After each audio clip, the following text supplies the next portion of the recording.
Can't decide and torn between a romantic, comedy, action, or an indie film to watch for the weekend? Well.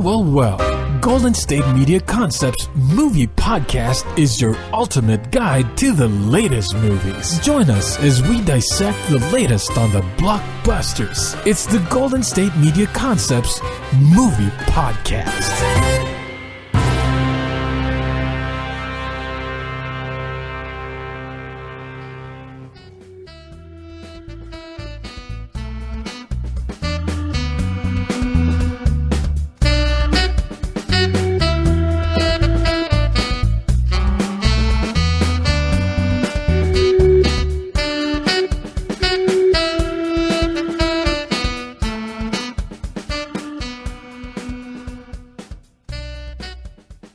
Hello and welcome to the GSMC Movie Podcast, brought to you by the GSMC Podcast Network. I am your host, Heidi, and today I am super excited. I say that I am excited every episode, mostly because I am, but I am particularly excited for this episode because we are talking about documentaries, short subject documentaries to be specific. And yes, I have mentioned some documentaries in the past, even some short subject documentaries. But this time, these ones are different because these are Academy Award nominated. Yes, we are talking about the films in the Best Documentary Short Subject category, and I have seen as many as I can. I will say there was one that I was not able to find. I was not able to watch it, but I have watched all the other ones. I am very excited to share them all with you and to give sort of a rundown of what they're about. Also, most of them are pretty easy to find. I think it's because they are shorter, so they're not as difficult. Other third-party websites, not like your normal streaming websites, often just have them. So that is very exciting and does make them particularly accessible. But before I get too deep into each individual one, I realize that as much as I love documentaries and that as much as I have watched other documentaries and talked about them on this show, I haven't really talked about what documentaries are in a more scholarly sense. And I haven't really talked about like different types of documentaries, things like that. So I just want to give a very brief little like overview about them. I'm not an expert. I just enjoy them, and I just, did a little bit of research, and I studied this a little bit in school. But I just wanted to mention there are kind of different types of documentaries, specifically two main types that I think if you're trying to, separate them into categories, are really two main categories. The first one is cinema verite, which is French. It means truthful cinema. And this is a style of documentary filmmaking. It was invented by Jean Roche, and he was inspired by Dziga Vertov's theory about kinoprava. Kinopravda is it's like filming life exactly as it happens, kind of without a director, like without a director's input, perhaps with a hidden camera.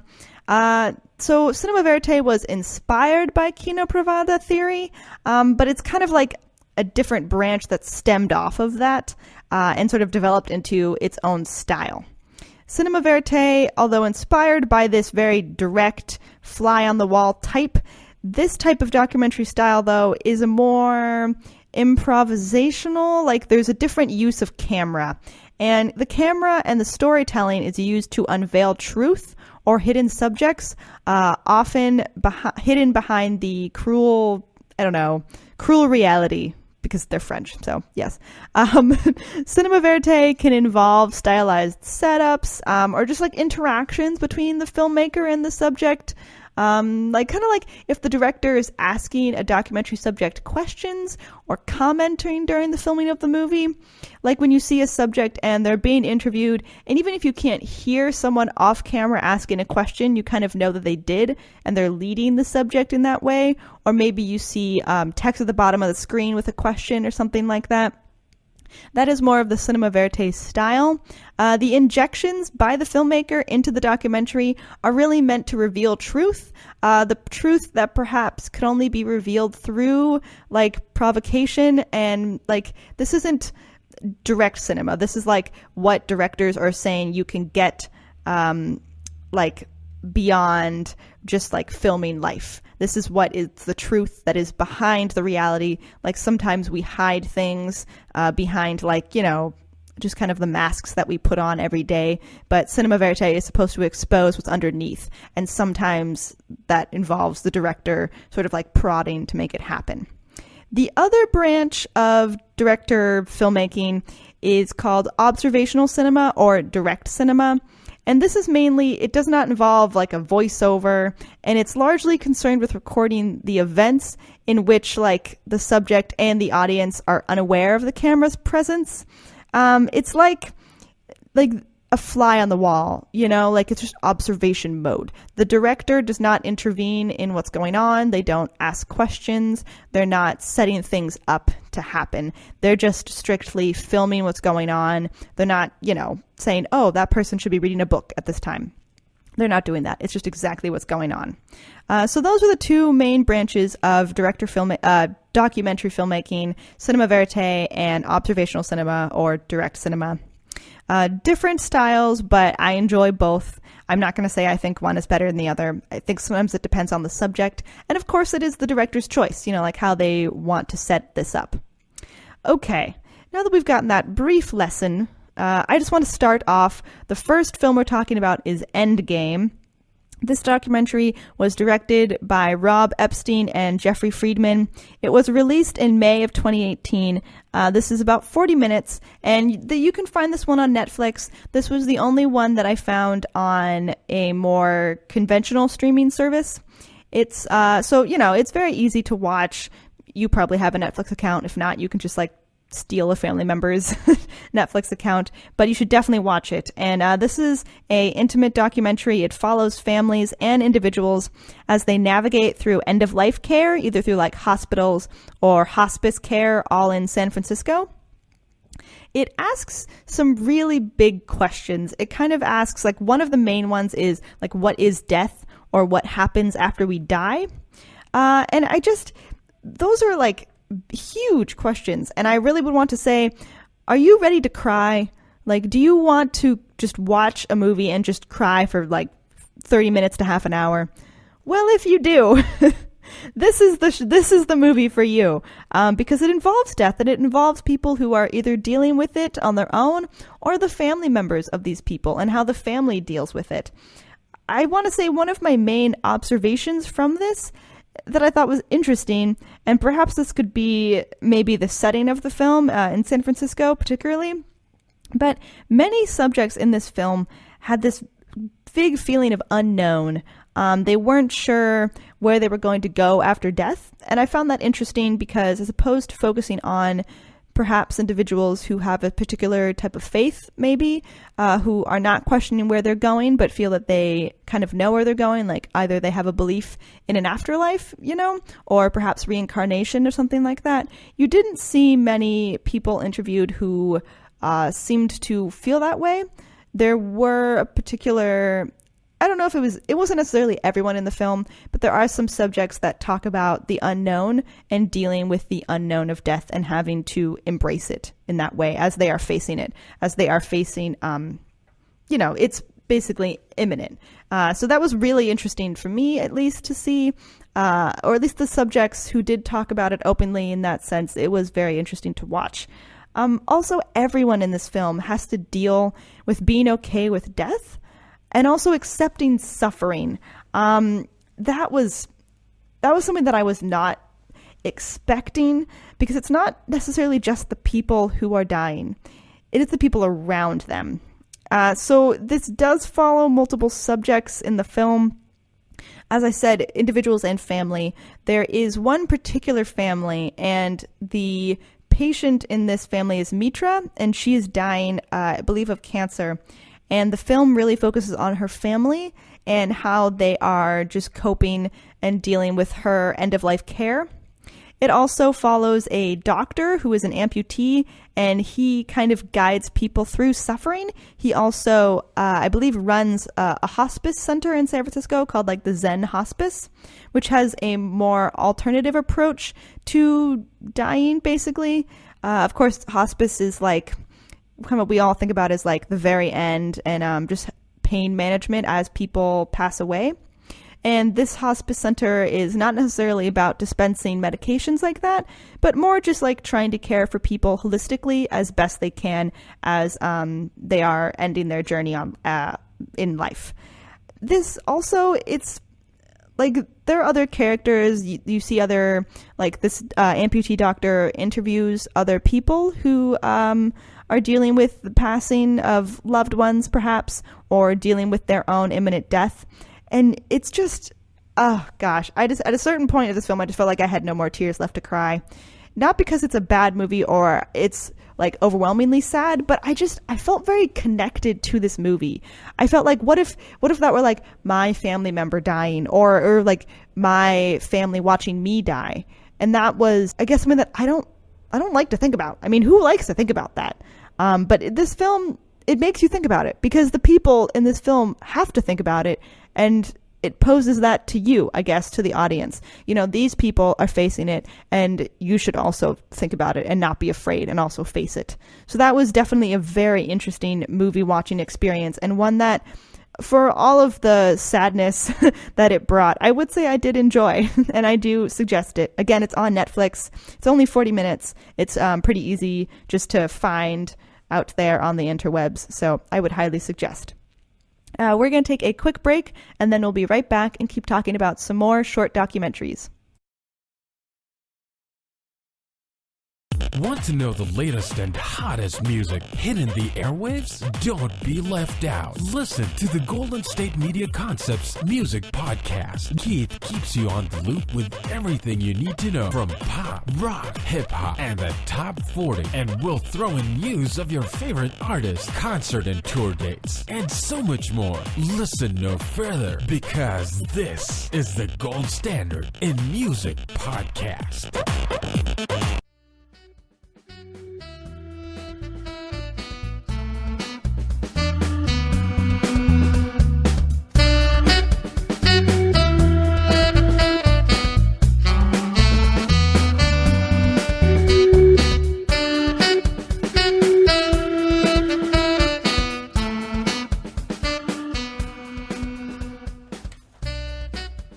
Welcome back to the GSMC Movie Podcast. We are continuing to talk about some nominated documentaries, particularly short subject documentaries. And before the break, we talked about the film Endgame. I'm now moving on to the next film. This is called Black Sheep. And this film was directed by Ed Perkins. It is only 27 minutes long, which, though, is not the shortest film on this list, which we will get to. But this film is about the high-profile killing of a young boy, which occurred in the film's subject, Cornelius, and it occurred in his neighborhood. And because of that, Cornelius's family moves out of London, and they go into their new home, which is a bit more in the suburbs. And once there, it's discovered that this new town, is run by racists. And Cornelius then takes a drastic step to survive in this situation. I should mention Cornelius and his family are of African descent. They live in England. So he moves from London, which is a very diverse urban neighborhood, but also a bit more dangerous, at least in a conventional sense. He then moves to a suburb, which is basically everyone there is white, and they're the only black family. And he soon learns that it's not necessarily run by like a racist mayor, but the town is kind of run by like a racist gang, which is this like group of a couple families that have the most power in the town. And I mean, obviously Cornelius and his family stand out, and it's kind of like how he manages this whole situation. Also, this documentary is very interesting because it is told by Cornelius. And so this is definitely in the cinema verite style. He is in an interview describing this whole situation, and then it is told through flashbacks where it's like reenactments. So it's a true story, but then they have other actors reenact what happened, and then occasionally you see like real Cornelius appear in these reenactments, sort of just to like put emphasis on certain things. It is a very interesting film. The filmmaker asks very thought-provoking questions, like, did you feel guilty about a certain action and a certain thing that Cornelius does in this film? And I think I have to put a point towards the cinema verite, because I don't think this story, I mean, it couldn't have been told with observational cinema because they weren't filming the incident, but because of such a strong hand of the director in this movie, you get a better insight into what Cornelius was feeling at the time, thinking, what was going on in his personal life, because he takes drastic steps to protect himself against these racists in his town, because his family is not going to move, but he has to then deal with, like, okay, people who just want to beat me up all the time and call me names and who are really a threat to his safety, what he does to fit in. And I think if you didn't have the director asking things like, did you feel guilty about some of your actions, or asking him to really describe everything and what he was going through at the time, you might be confused by his actions because they are drastic. And so you might not understand why a kid would do that or go to the extent that he did to fit in. He kind of like goes directly to these racist families who are in power. And it's really interesting. It's a very good story. Also, Cornelius is very well spoken. He has clearly thought a lot about this story from its past. And it's so much better because he's the one telling the story. If they had had someone else, just some random narrator, tell it, it would not nearly have been as good. So it's not a conventional documentary because it's not filming actual events. It's more telling you about what happened. But I don't think it could have been done better if it wasn't in that style. I think that style is perfect for this story. So very well done. Difficult to watch just because of some of the nature of the events, but very important. I would highly suggest it. And I believe this, I think I just found it by typing it into Google. I don't believe this one's not on Netflix. But again, most of these are all pretty easy to watch. All right, going on to the next documentary. This is called Lifeboat, and this was directed by Sky Fitzgerald. It was filmed in 2016, and it is about the volunteers with the German nonprofit group Sea-Watch, who venture out for 2 weeks at a time, rescuing migrants from Libya and then ferrying them to the EU transport vessels. And then eventually this group, they'll just return back to their port to refuel, swap out crew members, and then just continue on again. Oh gosh, I mean, this film, it's so good. I have to say, it really is. It is Sky Fitzgerald's second film in what is a planned trilogy, and it is made with a all-volunteer team. The first film in this trilogy is 50 Feet from Syria, which focuses on a Syrian-American doctor who volunteers his services to victims of the Syrian civil war. And in each film, Fitzgerald, what he does is his crew, they just embed themselves long enough to get really vivid close-up shots and like different views, I guess, of the situation. And then it's brief enough that they can do it on a limited budget. But it is very impactful. The crew that he works with is very good because they capture some amazing moments. And they have interviews as well with the people who, some of the migrants and some of the people who volunteer with the nonprofit Sea-Watch. You get some great different points of view, and it's beautiful. I mean, they're filming on the Mediterranean, and you just get some amazing, amazing shots of the ocean. I was very impressed. The film begins, there's some grim footage, I really have to say. There's some really grim footage of volunteers. They're on some North African beaches, and they're at night, and what they're doing is they're collecting dead bodies. It's hard to watch. It's the bodies of people who had tried to migrate across the Mediterranean. And then from this grim scene, you then go to this like overhead shot of just the beautiful waters of the Mediterranean. And there's just sounds of like news reports reporting on all the people that are crossing from North Africa into Europe and all the people who are dying, just dying by the hundreds. And then you go to John Castle. And John Castle, he's on his boat. He is a captain of the boat that rescues the migrants who are trying to make it across the Mediterranean. And there's really no big explanatory voiceovers, but you get what's going on from the director and like the interviews they do, like with John Castle. And the focus is really on the visuals And also some of the pacing, it's kind of slow because a lot of the nature of what they do can be very slow. They're just out on the ocean, they're waiting. And it's beautiful, and you get the words of what's going on in this crisis of migrants from the migrants themselves, which is sort of the advantage of documentaries. You're not relying on a narrator or some, I don't know, all-knowing force to tell you what's going on. You're getting first-hand accounts, which is very powerful and very important. And so I appreciated that a lot about this film. They put the power in the migrants to tell you what's happening in their own lives, which is the best way they could possibly tell the story. You just get like a migrant, Nadine, she's from Cameroon, and she talks about being in a jail in Libya. They were kidnapped. She talks about like how they were kidnapped and sold, both like boys and girls, and just like the prostitution that occurs and the beatings. It's difficult to hear. I would say the most disturbing footage like you visually see is probably the beginning and also the end, involving some of the migrants who had not survived parts of the trip.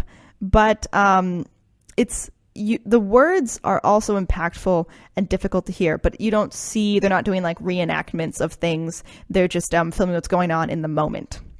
Also, some of the best parts of this film are the words of John Castle, this volunteer. And he's very, like, he's kind of soft-spoken, but he's profound in what he's talking about. He's been a volunteer for a very long time, and he's been an activist. Before he worked on Sea-Watch, he worked to stop whale poachers and hunters.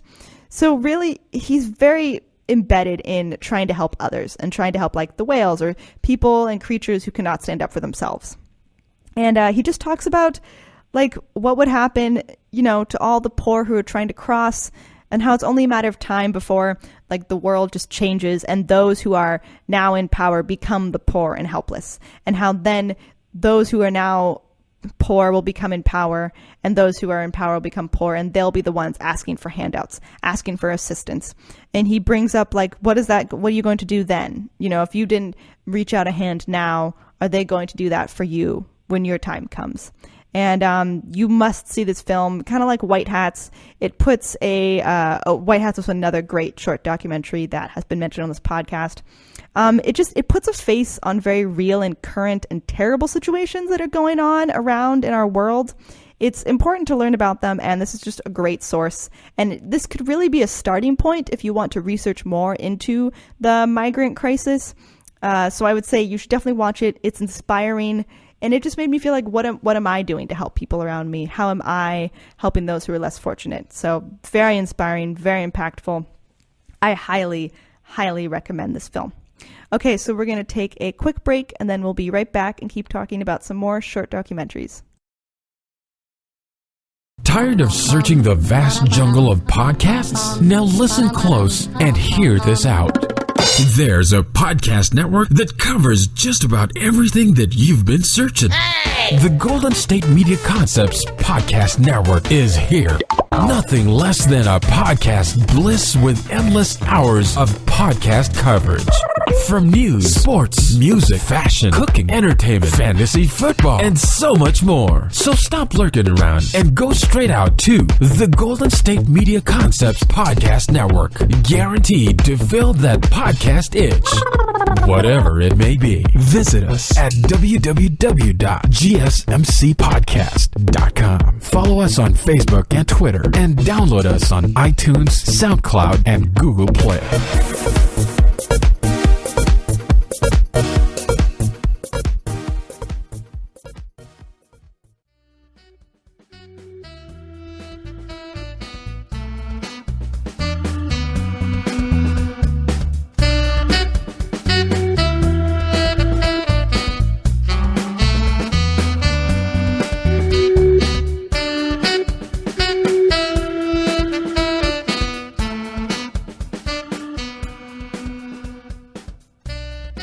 Welcome back to the GSMC Movie Podcast. We are continuing to talk about some nominated short subject documentaries.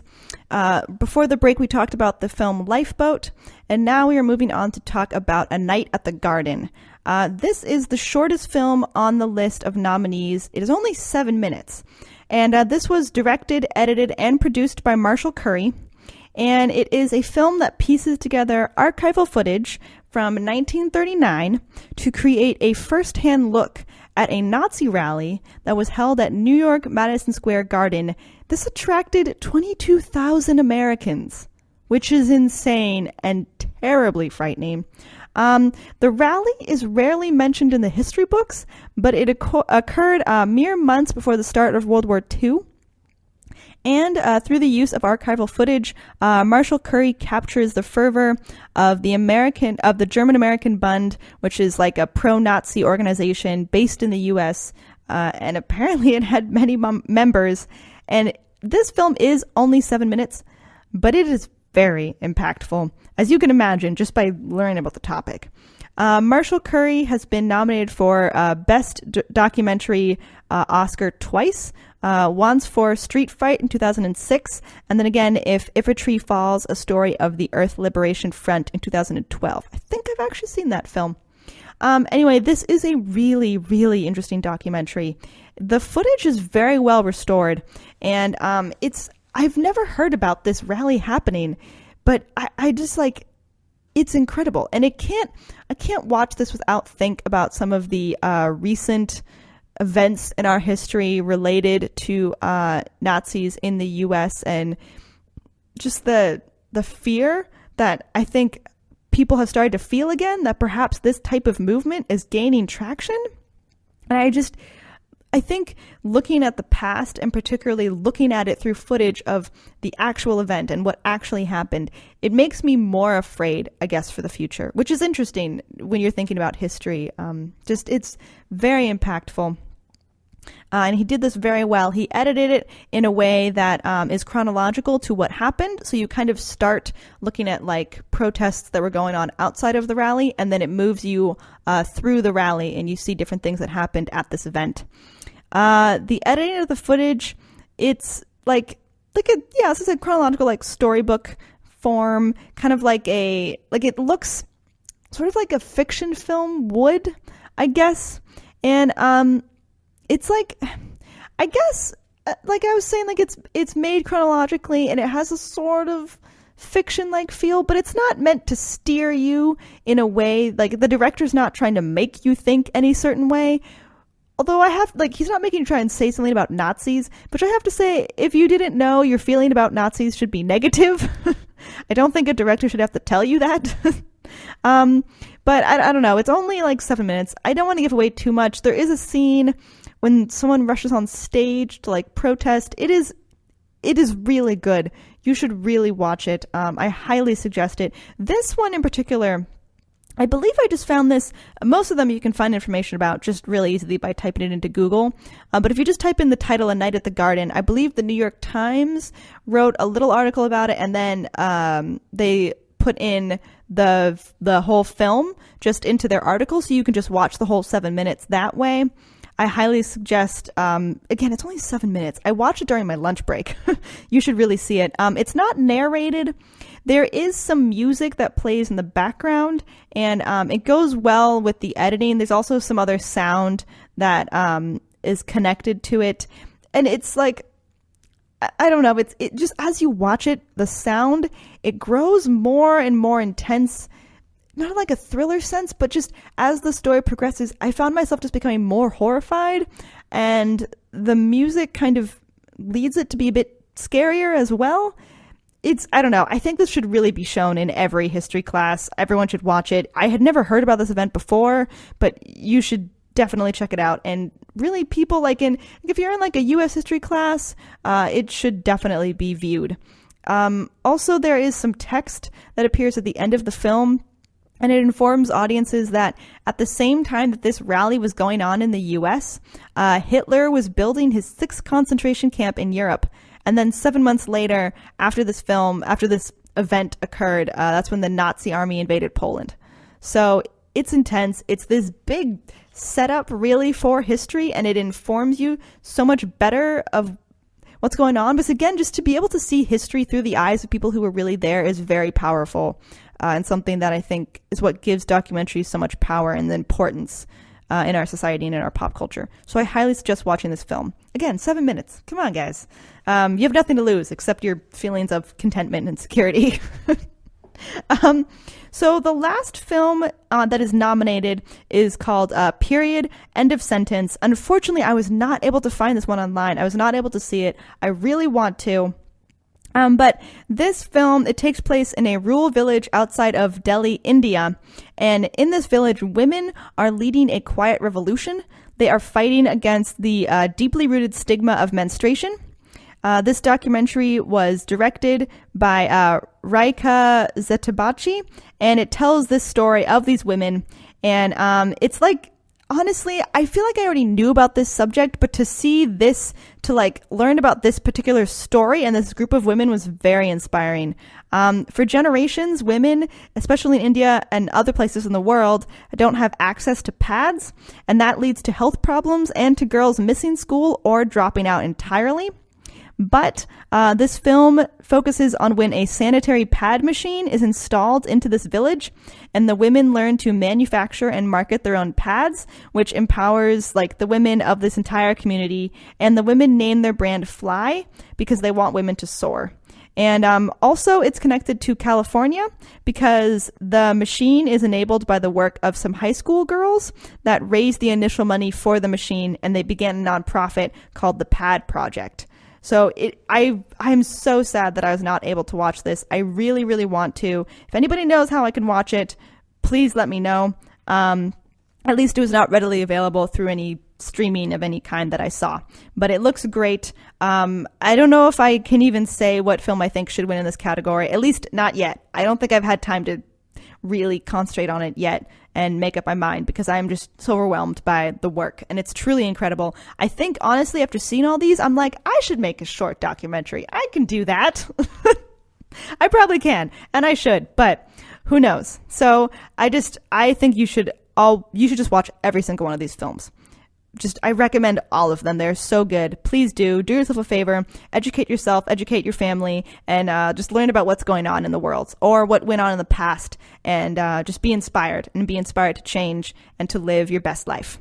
So that brings us to the end of the show. Thank you so much for tuning in, and please join us for the next GSMC movie podcast episode. You've been listening to the Golden State Media Concepts Movie Podcast, part of the Golden State Media Concepts Podcast Network. You can find this show and others like it at www.gsmcpodcast.com. Download our podcast on iTunes, Stitcher, SoundCloud, and Google Play. Just type in GSMC to find all the shows from the Golden State Media Concepts Podcast Network, from movies to music, from sports to entertainment, and even weird news. You can also follow us on Twitter and on Facebook. Thank you, and we hope you have enjoyed today's program.